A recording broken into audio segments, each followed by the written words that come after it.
दोस्तों, आज की कहानी है मम्मी जी दिल करता है सब छोड़ छाड़ के मायके चली जाऊं। दोस्तों, कहानी शुरू करने से पहले अगर आपने चैनल को सब्सक्राइब नहीं किया हो तो कर लीजिए ताकि आपके पास पहुंच सके हर नया वीडियो। रितु और नमन की शादी 1 साल पहले हुई थी। रितु ने घर में आते ही एक सुगढ़ गृहिणी की तरह घर को अच्छे से संभाल लिया था, लेकिन सुनीता जी को उसका किया कोई काम पसंद न आता। कभी कहती रोटी पतली बनाओ तो कभी कहती पापड़ जैसी रोटी बना दी, कभी सब्जी में मिन मैक निकालती तो कभी उसके घर के काम करने और रहने सहने के तौर तरीके में। शुरुआत में कुछ दिन तो रितु कुछ ना बोली, लेकिन अब आए दिन की झिक झिक से परेशान होकर उसने जवाब देना चालू कर दिया। दोनों सास बहू में तू मैं रहती। कुछ समय बाद रितु को एहसास हुआ कि इन रोज के झगड़ों के कारण वह सीधी सीधी रहने लगी है और उसके मन का चैन सुकून भी जा रहा है। इसीलिए वह चुप रहती। सासू माँ कुछ बोलती रहती, लेकिन रितु ने जवाब देना तो दूर उनकी बातों को काम में डालना तक बंद कर दिया था। ना चाहते हुए भी उसके मन में सास के प्रति खटास बढ़ती जा रही थी। वो हर समय सुनीता जी से कटी रहती।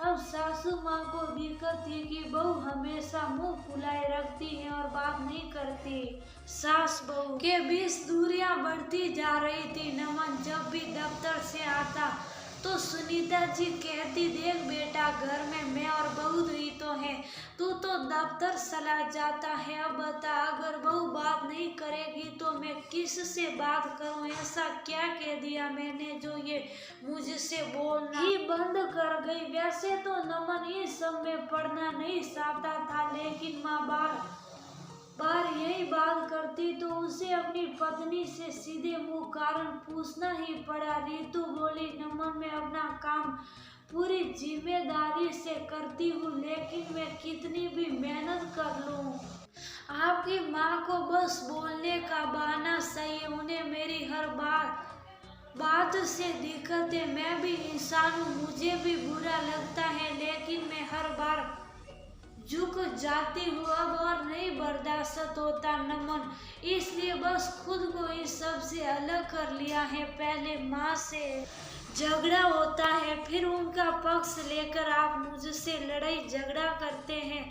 थक गई हूँ रोजमर्रा की झिक झिक से। ऐसा लगता है उन्हें बस बोलने का बहाना चाहिए। कैसे भी करके वह खुद को सही और मुझे गलत साबित करना चाहती है।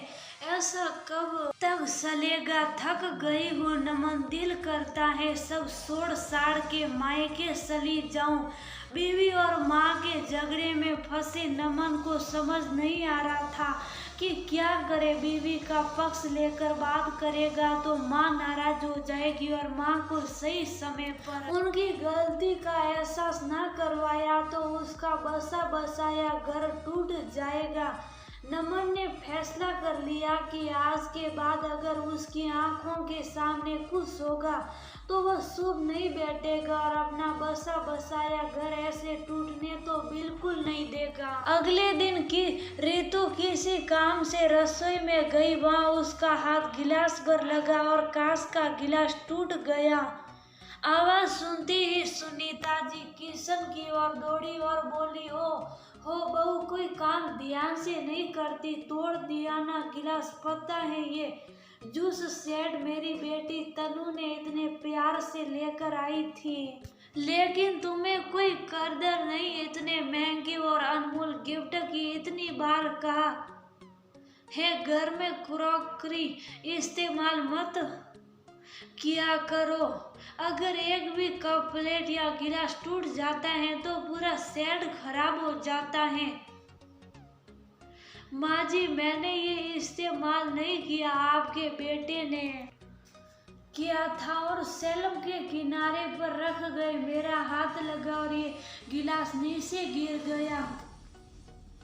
तो संभाल कर रखा करो ना किचन का सामान। अब क्रॉकरी और घर के बर्तन मिक्स करके रखोगी तो यही होगा। किचन का ही हाल देख लो। जब तक मैं संभालती थी पूरी किचन टिप टॉप रहती थी, अब तो किचन में घुसने का मन तक नहीं करता। सारा सामान इधर उधर बिखरा रहता है। नमन कहीं देर से माँ और बीवी की बातें सुन रहा था, लेकिन उनकी बहस खत्म होने का नाम नहीं ले रही। नमन अपने कमरे से आया और बोला, क्या बात है माँ, क्यों चिल्ला रही हो, क्यों चिल्ला रही हो? 1 साल हो गया तेरी शादी को और इस महारानी को अभी तक घर संभालना नहीं आया। इसकी गलती के कारण मेरा नया सेट खराब हो गया।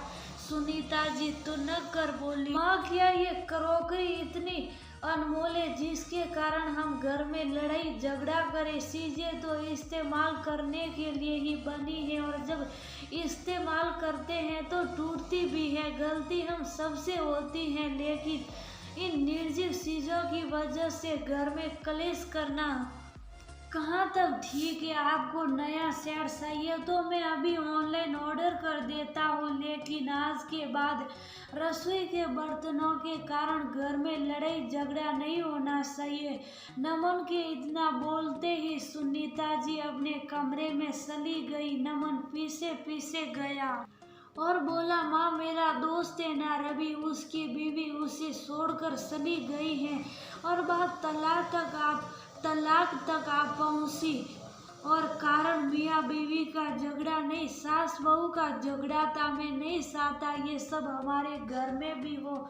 माँ अब ये घर रीतू को सौंप कर निश्चय क्यों नहीं हो जाती? क्या हर बात पर टोका टाकी करना जरूरी है? आज आप ऐसे करेगी तो कल को जरूरत पड़ने पर बहू आपकी सेवा कैसे करेगी? बात को समझो माँ। आप पूरा दिन रीतू को टोका टाकी करती रहती हो। क्या आप तनु दीदी के साथ ऐसा व्यवहार करने का सोच भी सकती हो? अगर आप चाहते हो कि बहू आपको माँ समझे तो आप भी उसे बेटी का दर्जा दो। समय रहते अपने बेटे का घर बसा लो। माँ अगर हमने समझदारी से काम नहीं लिया तो रीतू घर छोड़कर चली जाएगी और मुझे भी उसके साथ जाना पड़ेगा। बहू के घर छोड़कर जाने वाली बात से सुनीता जी को कोई फर्क नहीं पड़ता था, लेकिन अब बेटा भी उसके साथ जाने की बात करने लगा तो सुनीता जी डर गई और आंखों में आंसू लिए बोली, नमन क्या सारी गलती मेरी है? बहू की कोई गलती नहीं जो तू उसके साथ घर छोड़कर जाना चाहता है। माँ अब निश्चित रहो, उससे भी बात करता हूँ। कोई ये घर छोड़कर नहीं जाएगा। हम सभी अपनी गलतियों से सबक लेंगे और जो बातें घर को तोड़ती हैं उन्हें बिल्कुल नहीं दोहराएंगे। इस दिन के बाद सुनीता जी ने बहू के कामों में रोका टोकी करना छोड़ दिया और अगर वह कुछ कहती तो रीतू उनकी बात ध्यान से सुनती और उस पर अमल करती। इस छोटे से बदलाव ने घर का पूरा माहौल बदल दिया। जो तूफान उस घर में आने वाला था उसे नमन ने अपनी समझदारी से आने से पहले ही रोक दिया। सास बहू के बीच बढ़ती दूरियां इस छोटी सी पहल से नजदीकियों में बदल गई।